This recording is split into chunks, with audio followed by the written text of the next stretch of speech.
بسم الله الرحمن الرحيم. إذا السماء انفطرت وإذا الكواكب انتثرت وإذا البحار فجرت وإذا القبور بعثرت علمت نفس ما قدمت وأخرت. يا أيها الإنسان ما غرك بربك الكريم الذي خلقك فسواك فعدلك في أي صورة ما شاء ركبك.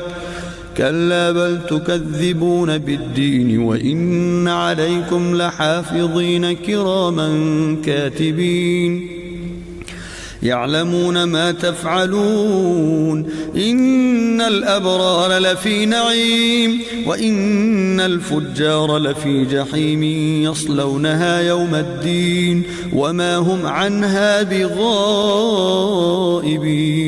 وما أدراك ما يوم الدين ثم ما أدراك ما يوم الدين يوم لا تملك نفس لنفس شيئا والأمر يومئذ لله.